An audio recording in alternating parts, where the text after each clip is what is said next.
नवीन वर्षाचा पहिला सण गुढीपाडवा जवळ आलेला आहे.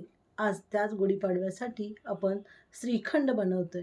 हे घरच्या घरी पारंपरिक पद्धतीने जसं श्रीखंड बनवतात, तशीच रेसिपी आज आपण बघणार आहे. या श्रीखंडाची एक चमचा जर चव तुम्ही चाखलीत ना, अख्खा बाऊल तुम्ही श्रीखंड संपवाल याची खात्री. इतक्या उत्कृष्ट चवीचं हे श्रीखंड तयार होतंय. चला तर मग व्हिडिओला सुरुवात करूया. इथं मी 1 लिटर म्हैशीचं फुल फॅटचं दूध गरम करून विरजण लावलेलं आहे. याच्यावरची साय मी अजिबात काढलेली नाही. ती जशीच्या तशी ठेवायची म्हणजे म्हणजे श्रीखंड एकदम क्रीमी आणि चवीला उत्कृष्ट तयार होते. दुधामध्ये अजिबात मी पाणी घातलेलं नाही आणि कोणतीही पावडर घातलेली नाही. ही खूण आहे. दह्याला थोडं पाणी जे सुटलेलं आहे, ती खूण आहे की दही हे कुठल्याही विदाऊट पावडरशिवाय बनवलेलं आहे. एक गोष्ट तुम्ही नोट केली का? दही किती उंच भांड्यात मी लावलेलं आहे, तरीसुद्धा एकदम घट्ट दही लागलेलं आहे. म्हणजेच पसरट भांड्यातच दही चांगलं लागतं असं अजिबात नाही. चाळणीवर मी मलमलचा कपडा घातलेला आहे. मलमलचा कपडा ओला करून घ्यायचा म्हणजे दही कापडाला चिकटत नाही. भांड्यातलं पूर्ण दही सोडवून मी कापडावर घालून घेतलेलं आहे. यापूर्वी मी घरच्या घरी मधुर चवीचं घट्ट दही कसं लावायचं याचा व्हिडिओसुद्धा तुमच्यासोबत शेअर केलेला आहे. प्लेलिस्टमध्ये तुम्हाला तो व्हिडिओ पाहायला मिळेल. हवामानानुसार दुधाचं टेम्परेचर कसं असायला पाहिजे आणि विरजणचं प्रमाण किती असायला पाहिजे, या सगळ्या बारीक बारीक गोष्टीसुद्धा मी दह्याच्या व्हिडिओमध्ये शेअर केलेल्या आहेत. नक्की तो व्हिडिओ एकदा पहा. दही गाळणीवर घातल्यानंतर मी 1 ते 2 तास असंच वर ठेवलेलं होतं रूम टेम्परेचरला. 2 तासात बऱ्यापैकी पाणी निथळलेलं आहे. आता हे दही आपण पॅक करून परत एकदा 8 ते 10 तासासाठी फ्रीजमध्ये ठेवणार आहे.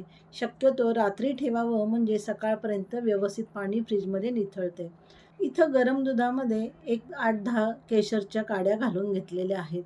8 ते 10 तासानंतर दह्यातलं पूर्ण पाणी निथळलेलं आहे आणि दह्याचा व्यवस्थित आता चक्का बनलेला आहे. हा चक्का अजिबात आंबट नाही. 1 लिटर दुधापासून साधारण 350 ते 450 ग्रॅम चक्का तयार होतो. अगदी पनीरसारखा घट्ट चक्का तयार झालेला आहे.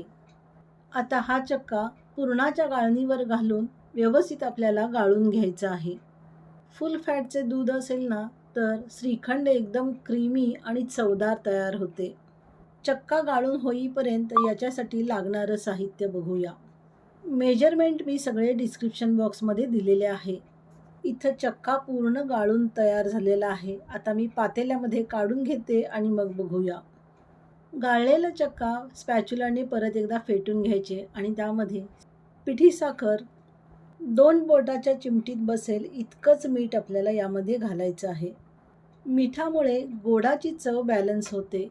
थोडीशी वेलची पावडर घातलेली आहे आणि सगळ्यात गेम चेंजर आहे ना, ते हे जायफळ आहे. 1 किंवा 2 वेळाच आपल्याला किसणीवर घासायचं आहे. हे इतकुसंच जायफळ अख्ख्या श्रीखंडाची चव बदलून टाकेल. तुम्ही ही गोष्ट नक्की करून पहा. इथं श्रीखंडामध्ये पिठी साखर सगळं जे काही घातलं होतं ते व्यवस्थित मिक्स करून झालेलं आहे आणि एका बाउलमध्ये काढून 8 ते 10 तासासाठी फ्रीजमध्ये सेट करायचं आहे. आता 8 ते 10 तासानंतर आपण हे श्रीखंड बघूया. किती घट्ट श्रीखंड तयार झालेलं आहे. अतिशय उत्कृष्ट चवीचं श्रीखंड तयार होतं आहे. यामध्ये केशरचं दूध घातलं तर केशर श्रीखंड तयार होतं आहे. पण आज मी व्हाईट कलरचं श्रीखंड तयार केलेलं आहे. आवडीप्रमाणे पिस्ता आणि बदामचे काप घालू शकता. इथं श्रीखंड तयार झालेलं आहे. आता याचं प्लेटिंग करून घेऊया आणि तयार झालेले श्रीखंड तुमच्यासमोर आहे. अतिशय उत्कृष्ट चवीचं. मी काय सांगू, याच्यासाठी खरोखर शब्द नाहीत. ज्या दिवशी तुम्ही हे घरी श्रीखंड बनवाल ना, त्या दिवशी तुम्ही तुमचे कान तारीफ ऐकण्यासाठी तयार ठेवा. इथं माझी श्रीखंडाची रेसिपी कंप्लीट झालेली आहे. तुम्हाला रेसिपी आवडली असेल तर चॅनलला लाईक, शेअर आणि सबस्क्राईब करायला अजिबात विसरू नका. परत लवकरच भेटूया अशाच एका हमखास रेसिपीसोबत. तोपर्यंत धन्यवाद. केशर श्रीखंड तयार करण्यासाठी तयार झालेल्या श्रीखंडामध्येच केशरचं जे दूध आहे ते घालायचं आहे. रंग जसा आपल्याला हवा तसा डार्क कमी जास्त ठेवू शकता. हे व्यवस्थित मिक्स करून परत एकदा फ्रीजमध्ये सेट केल्यास श्रीखंड घट्ट आणि अधिक चवदार बनते. तयार झालेले श्रीखंड, केशरयुक्त श्रीखंड तुमच्या समोर आहे.